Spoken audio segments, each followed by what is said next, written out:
এখানে, এবং এখান থেকে যে বচসা এবং বৌদির উপর শ্লীলতাহানি, এই সমস্ত কিছু মিলিয়ে ঘটনাটা এক্স্যাক্টলি কি ঘটেছিল, কত তারিখে ঘটেছিল এবং কি বার্তা রাখবেন মানুষের কাছে? এবং ঘটনাটা ঘটেছে 2 আগস্ট। এই 2 আগস্টে ঘটনাটা ঘটেছে। আমাদের মুখ্যমন্ত্রী শুভেন্দু বাবু তিনি এবং আমাদের শ্রমিক ভট্টাচার্য, আমাদের প্রেসিডেন্ট বিজেপির, তারা যেভাবে বলছেন যে সমস্ত রকম অন্যায়, সমস্ত রকম তোলাবাজি বন্ধ করে দেওয়া হবে, এবং আমাদের যিনি এমএলএ বা মিনিস্টার শারদ বাবু আমাদের একটা মিটিং করে আমার মিসেসকেও বলেছেন যে এই যে এখানে যে কাজকর্ম হচ্ছে, এখনো তো ইয়ে নেই, এখানে মিউনিসিপ্যালিটির কোনো বোর্ড টোড কিছু নেই, লোকাল লোকের যাতে অসুবিধে না হয়, সামনে রেনি সিজন আসছে, সেখানে যাতে যেখানে জল জমবে, যার অসুবিধে হবে, সেগুলো আপনারা দেখাশুনো করবেন, এবং একে বলেছিল যে আপনার সাথে আরো কয়েকজনকে নিয়ে দেখাশুনো করবেন। তো আরো কয়েকজনকে ছিল। তো এই ঘটনাটা হচ্ছে যে এই নিয়ে ব্যাপারটা হয়েছিল, এখানে একটা আপনার পুকুর আছে আর কি, ওই মানে ট্যাঙ্ক বলে, 1 নম্বর ট্যাঙ্ক এই ব্লকে, যেটা মিউনিসিপ্যালিটির আন্ডারে আর কি। মিউনিসিপ্যালিটির ওখানে একটা ছেলে যে তৃণমূলের আমলে ছিল ওখানে, সেই ওইটাকে এখানে এটা লিজটা জুনে এটা ইয়ে হয়ে যায়, এক্সপায়ার করে যায়, কিন্তু সে চালিয়ে যাচ্ছিল। আমার বিশেষ যখন ওখানে ছেলেরা যখন ডেকে নিয়ে গেল যে গাড়ি ফাড়ি, অবৈধ গাড়ি টাড়ি রয়েছে, সেগুলোকে তুলে ফেলার জন্যে, ওখানে নিচে জল জমে আছে, সেগুলো পরিষ্কার করার জন্যে মিসেস থানা থেকে পুলিশকে বলে তো নিয়ে গেছিল, পুলিশ হেল্প করছিল। তখন ওরা ওখানে মিসেসকে বলে যে ওই ছেলেটি, ওখানে একটা ছেলে বসে মাছ ধরছিল, ও বলে যে ওই ছেলেটি এখানে এক্সপায়ার করে গেছে ওদের লিজ, এবং ওরা সেই তারপরেও কাজ করছে। তখন মিসেস ছেলেটিকে ডেকে জিজ্ঞেস করে কি ব্যাপার, তুমি এখানে মাছ ধরছো কেন? তো বলে যে তোমার তো এক্সপায়ার করে গেছে, লিজ এক্সপায়ার করে গেছে। তখন ও বলছে যে লিজ এক্সপায়ার করে গেছে, কিন্তু আমি 4 লাখ টাকা খরচ করেছি। বলে কিসে খরচ করেছো? না এখানে বিজেপির 1-2 জন যে আছে, তাদেরকে আমি এই টাকাটা দিয়েছি, দিয়ে আমি কাজ করে যাচ্ছি। তখন ওখানে ওটা মিসেস বা পুলিশের ওরা বন্ধ করে দেয়। কাকে টাকা দিয়েছে এটা জানতে পেরেছেন? টাকা দিয়েছে, একজনের নাম বলেছিল রকি, অর্থাৎ সুব্রত পালের নাম, আর সুব্রত ভট্টাচার্য টুম্পা, এই দুজনের নাম বলে, কিন্তু এটা সত্যতা আমাদের কাছে নেই। সুব্রত ভট্টাচার্য টুম্পা, কিন্তু আমরা এর সত্যতা আমরা যাচাই করি। আমরা ওর মুখে শুনেছিলাম, কিন্তু আমরা সত্যিকারের ঘটনা আমরা 2 স্বামী স্ত্রী কেউ জানতাম না। তার পরবর্তীকালে আমি ওখানে যাই 2 তারিখ, 2রা আগস্ট। তার আগে আমাদের মন্ডল প্রেসিডেন্ট আমার বাড়িতে আসে, তাকে আমি সমস্ত ঘটনা বা এই আমাকে একটা থ্রেটিং দেয় আমাদের বহু পুরনো বিজেপির কমলকুণ্ড আমাকে থ্রেটিং দেয় যেন ওইখানে পুকুর পাড়ে আমি না যাই, কারণ ওটা পীযূষ কানোডিয়ার ছেলেরা করে খাবে। উনি দায়িত্ব নিয়ে এটা আমাকে থ্রেটিংটা দেয়, তো কথাগুলো বলেন। তারপরে আমি সেটা যখন রাজ্য অফিসে জানাই, জেলা প্রেসিডেন্টকে দেই বা মন্ডল প্রেসিডেন্টকে দেই, মন্ডল প্রেসিডেন্ট তখন বলে এর পরের দিন যখন মাছ ধরবে ওইখানে আমি যেন যাই, এবং মন্ডল প্রেসিডেন্ট থাকবে ওই বাবুসোনা দাস লোকটার নাম, যে তৃণমূলের ছেলে ওখানে মাছের করছে, সে ওখানে দেখতে চাইবে, তার কাছে পেপার। এই অবধি আমাদের কথা হয়। তার যথারীতি আমি যেদিন যাই 2রা আগস্ট, যাওয়ার আগে আমার হাজব্যান্ড হচ্ছে ভাইস প্রেসিডেন্ট 30 নম্বর ওয়ার্ডের, ও থানায় ফোন করে, মন্ডল 30 নম্বর মন্ডলে ভাইস প্রেসিডেন্ট, ও যায়। আমি যেহেতু নিজে বুথ প্রেসিডেন্ট এবং শক্তিকেন্দ্র প্রমুখের ইনচার্জ, ও থানায় ফোন করে, থানা আমাদের অভয় দান করে যে আপনারা ওখানে যান, আমরা যাচ্ছি। ন্যাচারালি আমি ওখানে থানার ভরসা পেয়ে যাই। তারপরে মন্ডল প্রেসিডেন্ট আসে, সেখানে আমার স্বামী যান, গিয়ে দেখি ওইখানে মাছ ধরার কোনো ব্যবস্থা নেই, জাস্ট কোনো ছিপ ছিল না। ওখানে একটা অ্যারেঞ্জমেন্ট দেখাচ্ছে যে মাছ ধরতে বসবে, কিন্তু অনেক লোক জড়ো হয়ে রয়েছে। তাদের মধ্যে গৌতম সাহা আছে, সুব্রত ভট্টাচার্য আছে, সুব্রত পাল ওরফে রকি আছে, দীপক বিশ্বাস ওরফে বাবাই আছে, এরকম অনেকেই ওখানে বিজেপি। এরা বিজেপি বলবো না, এরা তৃণমূল আশ্রিত বিজেপি। এরা বিজেপির নাম আমি অসম্মান করব না বিজেপি বলে, এদেরকে বিজেপি দলটা এরকম অনেকেই ওখানে আর আছেন মিহির গাঙ্গুলি। আমি যেতে ওরা মানে কি বলবো রাবণ মূর্তি ধারণ করে সবাই মিলে, যে আমি ওখানে কেন গিয়েছি, দাঁড়িয়েছি ওই লেকটাতে, আমার পা কেন পড়েছে, এবং আমাকে প্রচন্ড গালিগালাজ করতে শুরু করে। In the meantime Mondal সভাপতির পরেই যখন আমার হাজব্যান্ড পেছন পেছন যান, এবারে সজোরে এসে তুষার দেব আমার স্বামীর গলা টিপে ধরে। আমার স্বামীর গলা টিপে ধরলে আমি তখন তাকে ছাড়াবার চেষ্টা করতে যাই, তখন তারা অন্তত 8 থেকে 10 জন আমার স্বামীকে প্রচন্ড মারতে থাকে। তার মধ্যে মিহির গাঙ্গুলি, তার ছেলে সায়ন গাঙ্গুলি এবং তার টিমই বলবো, গুন্ডার টিমকে, তিনি একটা কালো এতে করে জিপে করে তারা এসে হাজির হয়। আমার স্বামীকে ফেলে তারা বেধড়ক মারছে। আমি যখন বুঝতে পারি ব্যাপারটা, যে আমি থামাতে পারবো না, আমার একার পক্ষে সামর্থ্য নেই, মন্ডল সভাপতি সব দেখেও থানায় ফোন করেনি, কেন করেনি বা পুলিশ কেন যায়নি আমি জানি না। আমি যখন সেইখানে গিয়ে আমার ভিডিওটা চালিয়ে দিই, তখন বারবার আমার ভিডিওটা থামিয়ে দেওয়া হচ্ছিল, আমার হাত থেকে ব্যাগটা কেড়ে নেওয়া হয়। সায়ন গাঙ্গুলি ওখানে জিপ থেকে নেমে আসে, প্রচন্ড মানে অশ্রাব্য খিস্তি করতে করতে এসে আমাকে মারতে শুরু করে। মার মানে কি, বেধড়ক মার। আমার মানে আমি গুনে গুনে বলতে পারি 17খানা চড় একসাথে আমার গালে পড়েছিল সায়ন গাঙ্গুলির হাতে। তারপরে ওখানে টুম্পা, রকি, বাবাই, গৌতম সাহা, এরা আরো অনেকে মিলে আমার জামা খামচে ধরে, আমার গলা ফড়া সব চিড়ে যায়, মাথায় প্রচন্ড ঘুষি মারতে আরম্ভ করে আমাকে। আমার স্বামীকে মারতে মারতে উনি অজ্ঞান হয়ে যান, তারপরেও তাকে মেরে চলছে। কখনো টানতে টানতে নিয়ে গিয়ে ওর উল্টো দিকে, রাস্তার উল্টো পারে উৎসব একটা বিয়ে বাড়ি আছে, তার দেয়ালে পাঁচিলে চেপে ধরে পেটাচ্ছে। আমি দেখছি, কিন্তু আমার কিছু করার নেই। আমি নিজে প্রচন্ড পরিমাণ মার খাচ্ছি। আমার তখন নিজেকে বাঁচাবার কোনো, আমি অসহায়ের মতো দুহাত ছেড়ে দিয়ে দাঁড়িয়েছিলাম, যে আমার কিছু করার নেই। মারতে মারতে আমার চোখে চশমা, আমার চশমাটা পড়ে যায় ওখানে। তারপরে আমার ব্যাগটাকে ছিনিয়ে নেয় হাত থেকে। খানিক বাদে টুম্পা এসে আমার পার্সোনাল ফোন, একজন মহিলার, তাতে অনেক কিছু গোপন জিনিস থাকে, সেই ফোনটাকে কেড়ে নেয় আমার হাত থেকে। কেড়ে নেওয়ার পর আমি যখন অসহায়ের মতো দেখি আমার স্বামী একটা বালির ওপরে অজ্ঞান হয়ে পড়ে আছে, তখন আমি তাকে কোনো রকমে, ঘটনাটা অন্তত ওইখানে 8 ঘন্টা 45 মিনিট ধরে ঘটেছে। আমি যাওয়ার পর থেকে, থানায় ফোন করার পর থেকে একটা অফিসার ওখানে যায়নি। মন্ডল সভাপতি ওখানে দাঁড়িয়ে থাকলেও কাউকে ফোন করেনি, থানায় অন্তত ফোন করেনি, বা আমাদের বাঁচাবার জন্য সেইখানে খানিক চেষ্টা হয়তো মুখে করেছিল, কিন্তু দলের কাউকে সেই ইনফরমেশন দেয়নি এসে ওদের দুজনকে বাঁচাও। আমরা দুজনেই কিন্তু সিনিয়র সিটিজেন। তারপরে অনেক কষ্টে আমি আমার স্বামীকে তুলে থানায় নিয়ে আসি। থানায় নিয়ে আসলে দেখি আইসি নেই। আমি বাড়িতে আমার ছেলে, স্বামীর ফোন থেকে, ছেলে ছিল, আমার ছেলে ক্রিমিনাল লয়ার হাইকোর্টে, তাকে আমি ডেকে নিই। আমার স্বামী ডাকেন যে আমার চশমা, এই চশমাটা নিয়ে আর কাগজ পেন নিয়ে যেন থানায় যায়। আমার ছেলে তখন থানায় যায়, তখন এফআইআর দায়ের করি, কিন্তু সেই এফআইআর নেওয়া হয় অনেক রাতে। এখনো পর্যন্ত আমরা কিন্তু কোনো আইনি সাহায্য পাইনি থানার কাছ থেকে।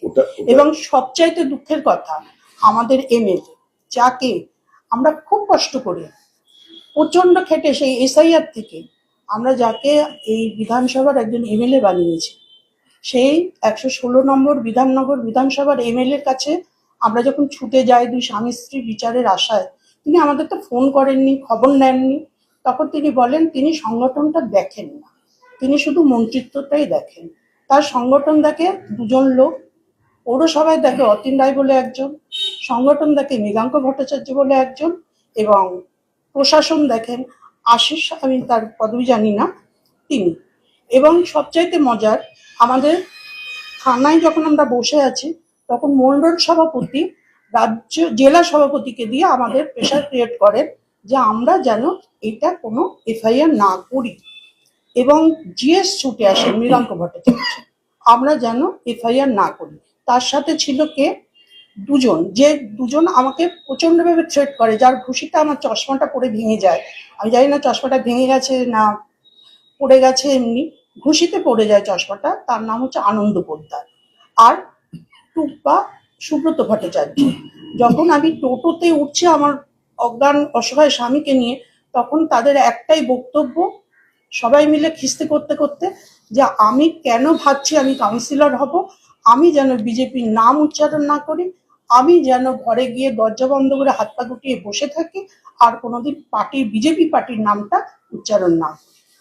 এবং সেই কথাটা ওদের আমাকে বলার পর আমি বিজেপি পার্টিকে প্রচন্ড শ্রদ্ধা করি। আমি বর্ন বিজেপি, আমি সেই 13 সাল থেকে এই বিজেপি পার্টির সাথে আমি আমার স্বামী যুক্ত। আমি কখনোই ভাবি না যে আমি বিজেপি পার্টি ছেড়ে অন্য পার্টি করব বা অন্য পার্টির হাত ধরব। আমি এই বিজেপি পার্টিকে এই যে অপরাধ বা যে সন্ত্রাস চলছে তার লজ্জাজনক এটা আমাদের কাছে।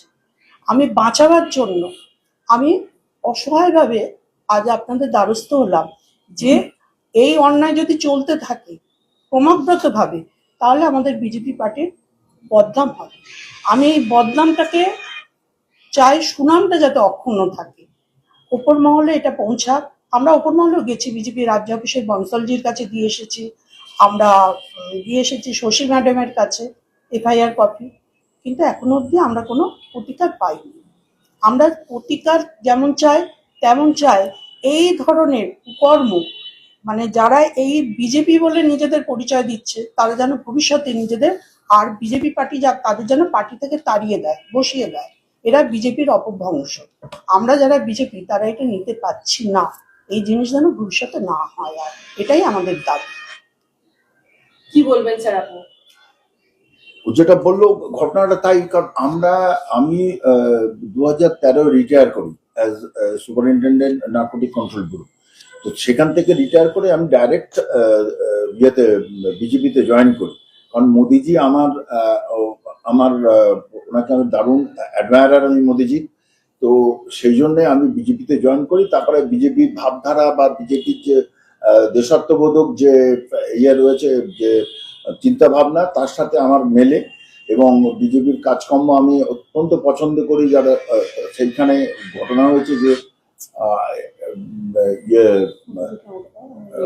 তো এই ভাবধারা বা চিন্তাধারা এটা আমার ভীষণভাবে আমি প্রভাবিত এবং আমি বিজেপিকে সত্যি সত্যি ভালোবাসি।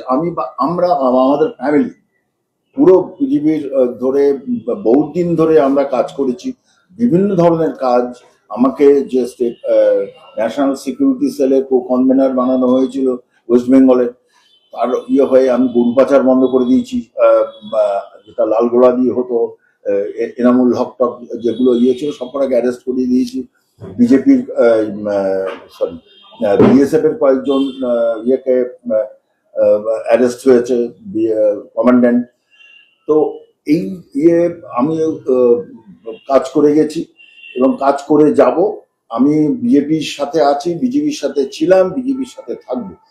কিন্তু ঘটনা হচ্ছে যে এই 4 তারিখের পরে যে নতুন কিছু বিজেপির নিচুতলার কার্যকর্তা, এই যে যারা টিএমসি থেকে বিজেপিতে জয়েন করাচ্ছে, করে নিজেরা তোলার চেষ্টা করছে আর কি, তৃণমূল যেভাবে করতো, সেই জিনিসটা বন্ধ হওয়ার জন্য এইটা আমরা চেষ্টা করেছিলাম। মানে কি, আমাদের রাস্তার কোনো প্রবলেম ছিল না। লোকাল লোক যে ওই আপনার ট্যাঙ্কের 1 নম্বর ট্যাঙ্কের ওখানে লেকে একজন তৃণমূলের জন্য এতগুলো বিজেপির 2জন বয়োজ্যেষ্ঠ লোককে মারলো, এটাই সবচাইতে লজ্জা আমাদের কাছে। 73 বছর বয়স, বিজেপির নাম 65 বছর বয়স।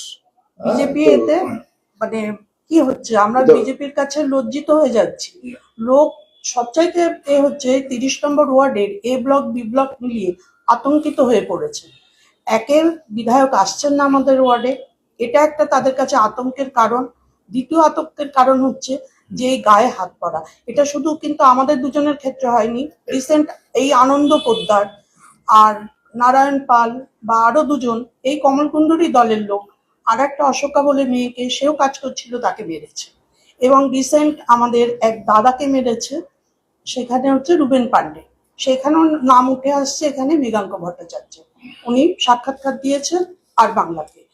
এই যে জিনিসগুলো চলে আসছে, এই জিনিসগুলো আমরা চলতে দিতে পারি না।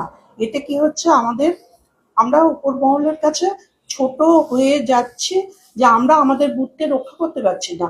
আমরা বুথ লেভেলের লোক, বুথ লেভেলে কাজ করি। আমরা বুথের, যেহেতু আমাদের গ্রাউন্ড লেভেলে কাজ করি, আমরা রক্ষা করতে চাই। আমরা তাদের সবাইকে পথে আনতে চাই, সুন্দরভাবে বিজেপি দলটাকে ভবিষ্যতের দিকে এগিয়ে নিতে চাই। বিজেপির এতটুকু অসম্মান আমরা মানিয়ে নিতে চাই না। কেন বিজেপির অসম্মান মানে আমাদের নরেন্দ্র মোদীজির অসম্মান, এবং অটল বিহারী বাজপেয়ীজির যে স্বাদের পদ্মফুল বা স্বাদের বিজেপি, তিনি তো প্রথম বিজেপির সভাপতি হয়েছিলেন, দলটা গঠন করেছিলেন, তার কদিন আগে আমরা বর্গ করে এসেছিলাম। সেই এটা কখনোই আমরা হতে দিতে পারি না। এখানে এখানে আপনাদের মিডিয়া থেকে থ্রু দিয়ে আমরা আমাদের যে হাইকমান্ড, মানে বিজেপির যে আমাদের যারা রাজ্য নেতৃত্ব বা সেন্ট্রালের যারা আছেন, তাদের কাছে এই বার্তা দিতে চাই, যেভাবে রিসেন্টলি গত 2-3 মাসের মধ্যে যেভাবে বিজেপির স্থানীয়ভাবে যে অধঃপতন হচ্ছে, এবং আমাদের মাননীয় মুখ্যমন্ত্রী তিনি চেষ্টা করছেন যে এইসব যাতে না হয়, আমাদের শ্রমিকবাবুও চেষ্টা করছেন, কিন্তু এই ঘটনার সাথে শ্রমিকবাবুর দু একজন ছেলে জড়িত আছে। আমরা চাইছি যে যারা এই ঘটনার সাথে জড়িত আছে, একটা সিনিয়র সিটিজেন, তাকে 73 বছর বয়সে তাকে মেরে অজ্ঞান করে দেওয়া হলো, আর একজন মহিলার 65 বছর বয়স, তাকে মেরে তাকে শ্লীলতাহানি করে বুকে কিনছে। আমাদের এখানে মেডিকেল রিপোর্টও হয়েছে, আমরা ইয়েতে গেছিলাম, আপনার বিধাননগর বিধানসভায় গিয়েছিলাম, এই বিধাননগর হসপিটালে গিয়েছিলাম, সেখান থেকে রিপোর্ট দিয়েছে যে ওর যে এখানে নেল ইয়ে রয়েছে, আপার চেস্টে নেল ইয়ে রয়েছে, তারপরে ঘাড়ে আমার ব্ল্যাক আউট হয়ে গেছিল, সেগুলো ওরা চেক করে দেখেছে। তো এইটা আমি বিজেপির হায়ার অথরিটি এবং আমাদের প্রধান মুখ্যমন্ত্রীর নজরে আনতে চাই, যে নিচুর তলায় কিছু বিজেপির কি বলবো উলুখাগড়া রয়েছে, যাদেরকে স্টপ করা হোক, তার না হয়তো দলের থেকে একদম বাদ দিয়ে দেওয়া হোক, সাসপেন্ড করা হোক ইমিডিয়েটলি, এবং দল থেকে না হয়তো তাড়িয়ে দেওয়া হোক। আর না হলে আর কিছুদিন পরে ওই টিএমসির এই যে সব গুণগুলো যারা ছিল, তারা দলবদ্ধ হয়ে আমাদের বিজেপির পুরো বদনাম করে দেবে, এবং বদনাম অলরেডি হতে শুরু করেছে, যেটা নিয়ে আমাদের মুখ্যমন্ত্রী, মাননীয় মুখ্যমন্ত্রী অত্যন্ত চিন্তিত, এবং রাজ্যেরও অনেক যারা ওপর লেভেল ইয়ে রয়েছে তারাও খুব চিন্তিত। সেটা যাতে না হয়, আমরা সেই জন্যে ওনাদেরকে নজরে আসার জন্য, বা ওনাদেরকে যাতে ওনারা ব্যাপারটা আরো বেশি করে লক্ষ্য করেন, এবং যারা বিজেপির অরিজিনাল বিজেপি, যারা পুরানো বিজেপি, তাদের কাছে যেন আরো কাছে নিয়ে আসেন, এবং যারা তৃণমূল থেকে 2-3 বছর 4 বছর 5 বছর আগে এসছে, এবং তারা তৃণমূলের ওই টাকার আশ্বাস পেয়ে এসছে, বা তৃণমূল থেকে যারা জয়েন করছে তারাও ওই টাকার আশ্বাস পেয়ে এসছে, এবং এখানে তাদেরকেও ওই তারা চেষ্টা করছে যে বিজেপির নিচুতলার কর্মীদের তাদেরকে ওইভাবে অ্যাবিউজ করা বা মিসইউজ করা। আপনার নাম এবং ডেজিগনেশন দর্শকদের জন্য আর একবার। আমার নাম গোরাচাঁদ চ্যাটার্জি, আমি retired superintendent narcotic control bureau eastern north ইস্টার্নের চার্জে ছিলাম। আর আমি বিজেপির কো কনভেনার, ন্যাশনাল সিকিউরিটি সেলের ex co convener, BJP state কমিটির মেম্বার, এখন মন্ডল 4-এর ভাইস প্রেসিডেন্ট। এই হচ্ছে আমার সংক্ষিপ্ত পরিচয়। আমি অপর্ণা চ্যাটার্জি, আমি এই 4 নম্বর মণ্ডলের 116 বিধাননগর বিধানসভা 4 নম্বর মণ্ডলের আমি এই 30 নম্বর ওয়ার্ডের বুথ প্রেসিডেন্ট, এবং আমি 5টা বুথের ইনচার্জ, এবং বিজেপির সদস্য তো অবশ্যই।